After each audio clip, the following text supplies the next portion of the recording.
qué motivo decidí comenzar a escribir. Comentaba yo de este libro de José Agustín, de Perfil, que es un libro que a mí me cautivó por muchas razones, pero yo me atrevo a decir que la razón más profunda de que me cautivara este libro fue existencial.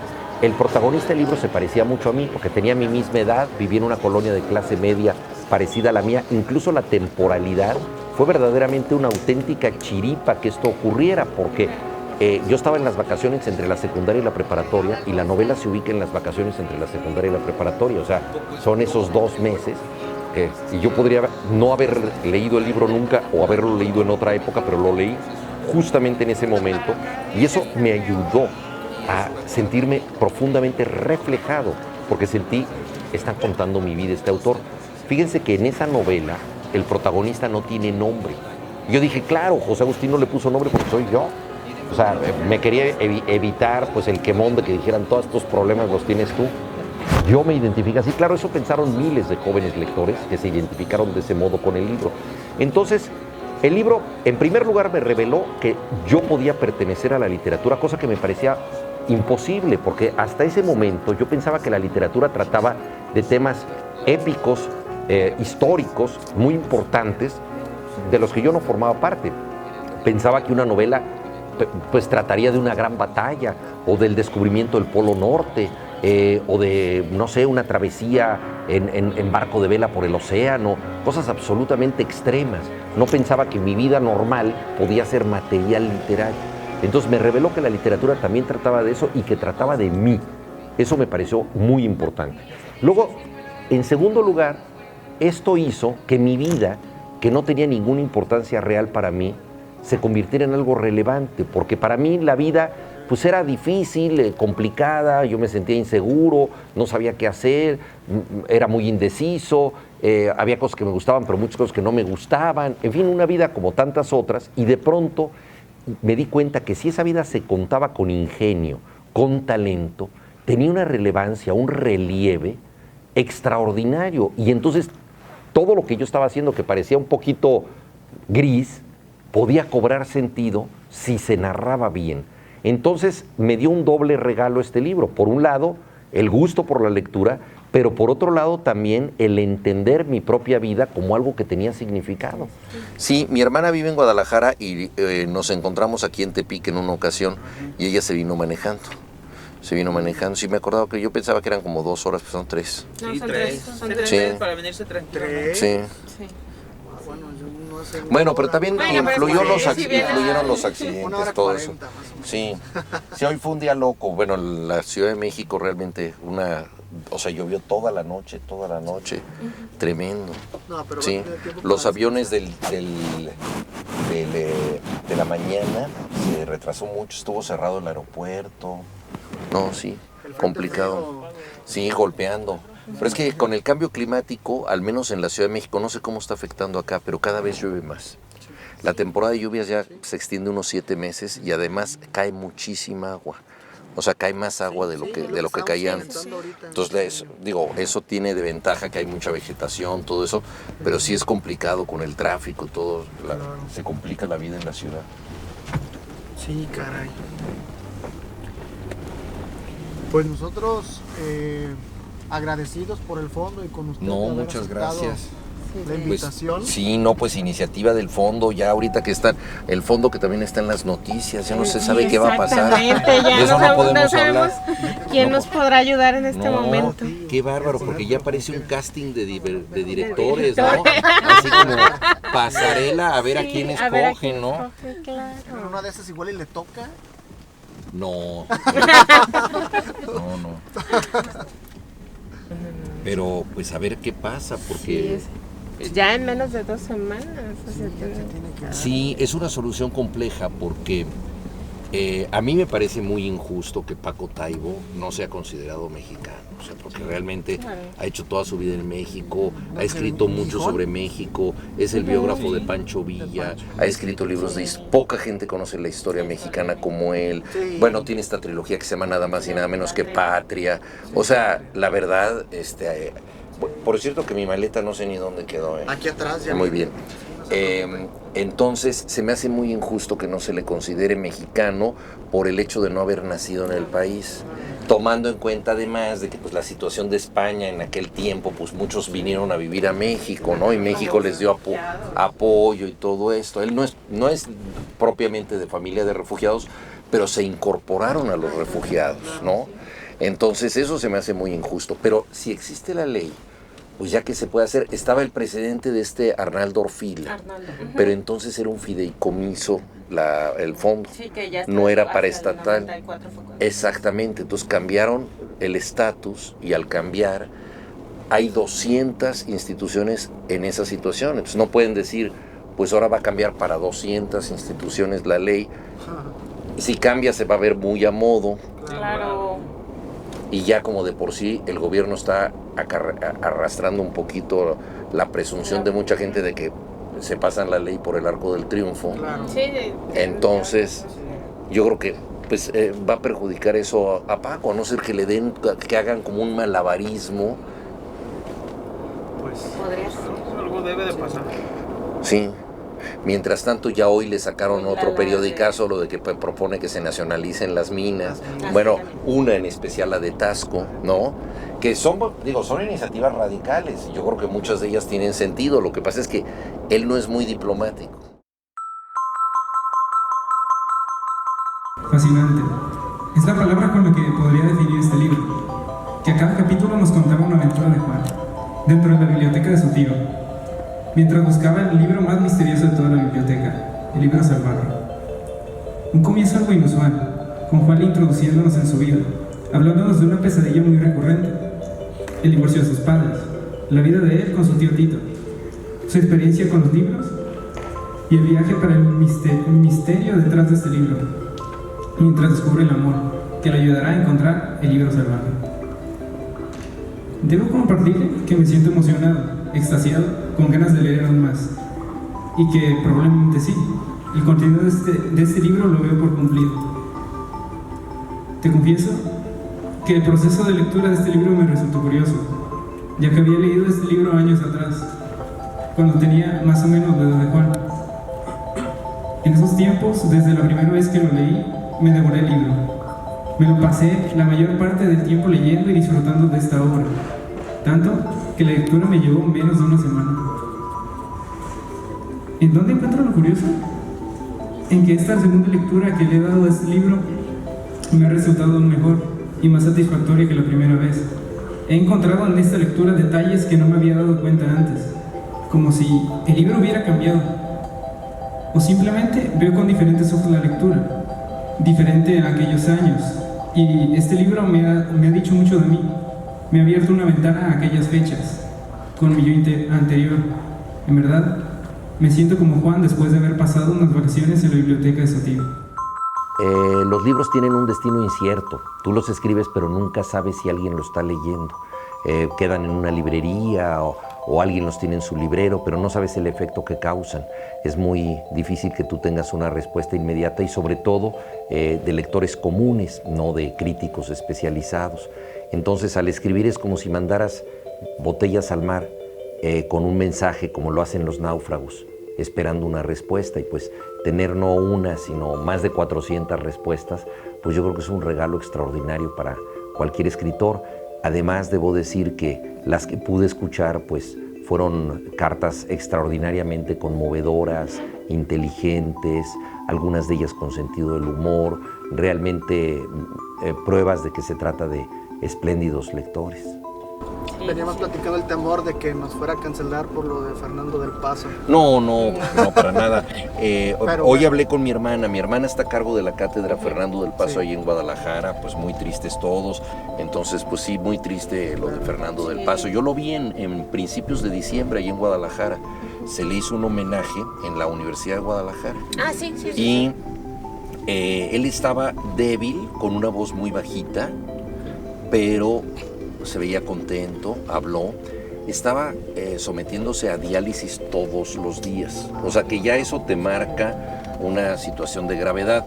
Podía ir, por ejemplo, a las sesiones de la mañana o las de la tarde, pero no a las 2 porque tenía que irse a diálisis, ¿no? de cualquier manera sí fue medio sorpresivo lo que pasó. Después de la ida a España, a mí me comentaron que se había hasta rejuvenecido. Pues sí, yo creo que los premios inyectan vitaminas. De mejorías. Sí. No, él estuvo muy contento ahí. Bueno, por lo menos alcanzamos a verlo. Y ahora se iba a presentar en la Feria de Guadalajara. Yo estaba invitado a un homenaje que se le hacía a Arreola, porque dentro de las muchas cosas espléndidas de Fernando del Paso estuvo ese libro que hizo con Juan José Arreola, de que le contó su vida, porque era muy impaciente. Arreola hablaba maravillosamente bien, pero no escribía. Entonces Del Paso le dijo, ya te pongo una grabadora y yo te escribo el libro. Se convirtió en su amanuense y sacó un libro maravilloso, Memoria y Olvido. Y entonces, como es el centenario de Arreola, iba a haber un diálogo con él, con Orso, el hijo de Arreola, pero pues ya desde luego que todo eso es imposible, ¿no? Sí, hombre. Sí, terrible, dejó muchísimas cosas y sobrevivió a enfermedades brutales, 2 veces cáncer, un infarto masivo, impresionante, y bueno, pues llegó a tener 83 años, que me parece, pues que ojalá hubiera vivido más, desde luego, pero fue una vida muy cumplida, ¿no? Sí. También Río se fue de 83, ¿no? 83 también, sí. Ojalá lleguen los 83, ¿no? Pues ya. Bien servido. Sí. Nunca lleguemos. Y como siempre, el mejor homenaje es leerlo, representar su teatro, que los niños lean los poemas que hizo para niños, preparar los guisos que recomiendan. Él hizo un libro de recetas con Socorro, su esposa, que es gran cocinera. Ella se va a quedar sola. Tiene un hijo que vive muy cerca de ella, eso es lo bueno, pero ya también ella está delicada de salud. Por ejemplo, en estas sesiones de Guadalajara no pudo acompañarlo. Yo afortunadamente cuando estaba en la preparatoria ya quería escribir, porque el gran descubrimiento de la literatura ocurrió para mí en las vacaciones entre la secundaria y la preparatoria. O sea que cuando yo entré a la preparatoria yo ya había leído el libro que me marcó mucho, que fue De Perfil, de José Agustín. Si ustedes me preguntan a mí quién es el lector ideal de un libro, yo pensaría no en alguien que ha leído todos los libros del mundo y de pronto lee un libro mío, sino por el contrario, en alguien que nunca ha leído un libro por gusto, que considera que los libros solo son una obligación, de pronto necesaria para pasar una materia o para saber algo urgente, pero no una forma del placer. Y esa persona que cree que leer pues no es un asunto divertido, de pronto al abrir un libro y dejarse absorber por él, descubre que es algo maravilloso. Una vez que vine aquí a Nayarit, nos tocó en el avión con una chef muy importante que sale en el programa MasterChef, Betty Vázquez de San Blas.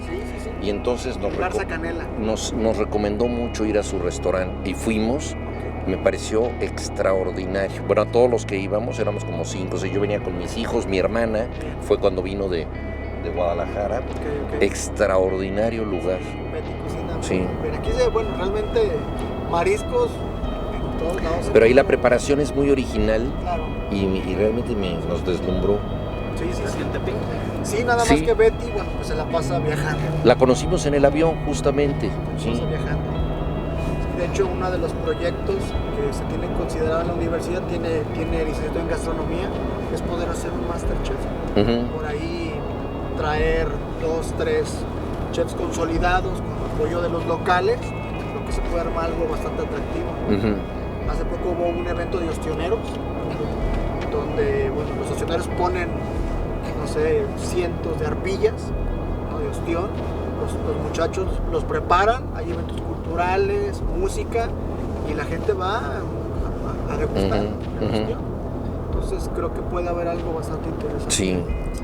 Aprovechando pues que Nayarit nos podemos jactar de que somos el mejor lugar para comer marisco, por encima que de Sinaloa. Sí, por encima de Sinaloa. Yo le aposté a Elmer Mendoza justamente eso, y tengo que decirle que Elmer perdió Elmer. Y reconoció su derrota. Sí, lo reconoció. No le quedó más remedio. Sí, ya le dijo, le dije, si quieres saca ahí un personaje en una de las historias y me matas ahí, pero... ¿Verdad? Pero por lo pronto paga. Perdiste con la cuestión de los mariscos. El aeropuerto de Tepic es el único aeropuerto que tiene nombre de poeta, ¿no? Que es Amado Nervo. Y ahora, pues, hemos lanzado una iniciativa ahí en México, pero pues a ver si nos pelan, de que el nuevo aeropuerto, si acaso se hace, lleve el nombre de un poeta aviador, que es Carlos Pellicer, porque fue piloto y fue poeta. Y él participó en el vuelo de Lindbergh. No sé si se acuerdan que en aquella, bueno, no se acuerdan porque no lo vivieron, pero en aquella época, si saben, los aviones había que empujarlos. Entonces había 12 personas que empujaban el avión y él fue una de las personas que empujó el primer vuelo transoceánico de Lindbergh. Y además escribió un libro maravilloso que se llama Práctica de Vuelo. Sí. Entonces, pues es interesante que no sea ya otro político, otro expresidente, sí, claro, el que lleve el nombre del aeropuerto, sino que sea un poeta que daría una buena señal al mundo y que además hubiera en todos los idiomas versos de él y todo. Y además, bueno, está la coyuntura política de que fue muy amigo e incluso fue mentor político de López Obrador. A ver si eso sería una serie de coincidencias que permitirían que el aeropuerto se llamara así. Ya esa iniciativa estaba desde antes de que ganara las elecciones López Obrador, o sea, no está vinculada con su trayectoria, pero lo podría favorecer siempre y cuando haya un nuevo aeropuerto, porque si no, pues no. El gran problema de nuestro fútbol es estructural, o sea, no tiene que ver con que venga un técnico y por brillante que sea, pues él no va a cambiar una liga en donde no se privilegia la competencia, sino el traspaso de jugadores. O sea, tenemos una liga con torneos demasiado cortos que impiden planes de largo alcance y que no fomenta la regularidad en los jugadores. Y lo vemos, es increíble que un equipo gana un pequeño torneo y en el siguiente torneo se derrumba. ¿Cómo es posible que a lo largo de un año no puede mantener un mismo nivel? Y con jugadores que saltan de un lugar a otro, teniendo que adaptarse a nuevas ciudades, nuevas circunstancias. Entonces, lo que recibe el Tata Martino son buenos jugadores, buena preparación física, eso tenemos, pero una organización que dificulta mucho el trabajo. Entonces, eso él no lo puede cambiar. Qué bonita iniciativa que muchísimas gracias. Lenin. Sí, Lenin. Este era el seudónimo de Vladimir Ilich Ulianov, el líder de los comunistas en la Unión Soviética. ¿Sí? O sea que aquí hay un partido comunista. Si la vida la narramos bien, la vida vale la pena. Entonces hay que vivir así, hay que vivir una vida que uno pueda contar. No necesariamente porque uno va a hacer un gran descubrimiento, porque va a hacer una gran hazaña, no, sino porque uno se va a poner en una situación en donde al decir lo que pasó, eso es divertido, como cuando uno va de viaje y cuenta una anécdota que le gusta a los amigos, pues uno ve que eso vale más la anécdota porque pudimos contarla bien, ¿no? Entonces eso fue lo que me motivó a escribir por Principio de Cuentas. Leí ese libro y de ahí arranqué.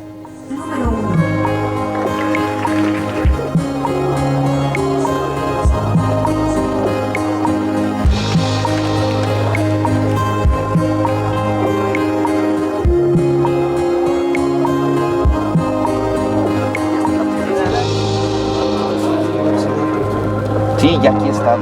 Que de hecho, sí. Que de hecho, tengo que decirle, no es porque usted esté presente, pero ha sido la mejor cátedra que se ha tenido en México. Yo creo que eso le dicen a todos los que vienen. Pero ha habido algunas personas muy buenas. Ahora, yo estoy muy interesado en hacer una crónica para el año que entra, que es el centenario de la muerte de Nervo, porque yo di 4 conferencias en el Colegio Nacional sobre Amado Nervo, basándome sobre todo en el delirio sentimental que suscitó su muerte, porque fue el cortejo fúnebre pues más largo de la historia mexicana. Fueron un poquito más de 4 meses saliendo de Montevideo, haciendo escala en los principales puertos de América, y fue el entierro más concurrido en términos relativos, o sea, comparando la gente que había en la Ciudad de México en aquel momento con los demás sepelios que ha habido, fue superior al de Cantinflas, al de María Félix, al del Chavo del Ocho, solo superado por el de Juan Gabriel. Y no está muerto. ¿Sí? No está muerto. Parece que regresa. Sí, no está muerto. El mito regresa. Sí. Está ya anunciado. Está anunciado que regresa. ¿No? O sea, sí, qué cosa. Sería absolutamente extraordinario. ¿Eh? Sí. Sí. se ha convertido este país. Pero el primer estímulo para eso fue cuando me invitaron aquí a la cátedra de Amado Nervo, fue la primera vez que empecé con ese tema y ya ha ido evolucionando como una bola de nieve, ¿no? Entonces a ver si el año que entra ya acabo esa crónica. No, pues yo creo que tiene que venir a presentarla aquí donde nació. Tenemos esa idea, sí, hombre. Digo, hablo en plural así un poco a lo loco. Lo que pasa es que, por ejemplo, Lorena y otros amigos de Nayarit también están involucrados, entonces por eso hablo en plural, porque me dicen, sí, vamos a hacer algo allá. Nosotros hemos trabajado de la mano con lo del festival. Sí, pero ya no me quiero ir de boca, porque luego uno platica y no hace las cosas por andarlas platicando. Sí, no, pero bueno. Me va a pasar como a Arreola, que nada más hablaba y se le iban todos los proyectos hasta que llegó Del Paso y le dijo, ya, por favor, que hacemos un libro, ahora o nunca. Sí.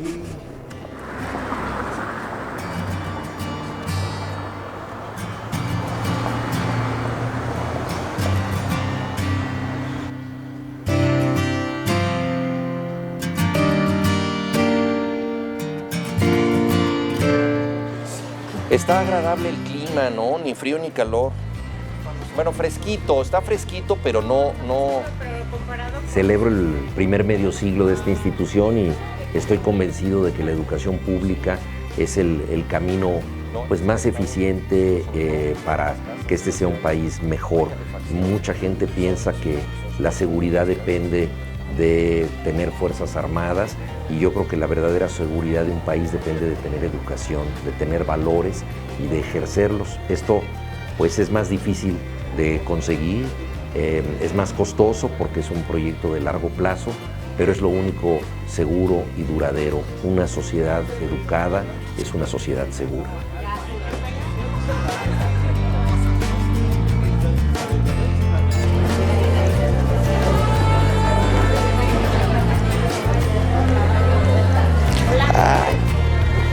Me iba a caer en la fuente.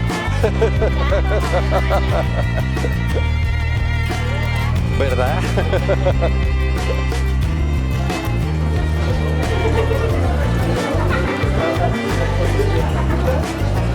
Gracias. Ya podemos quitarnos el micrófono. Para estar más tranquilos. No por eso, sino para no tener,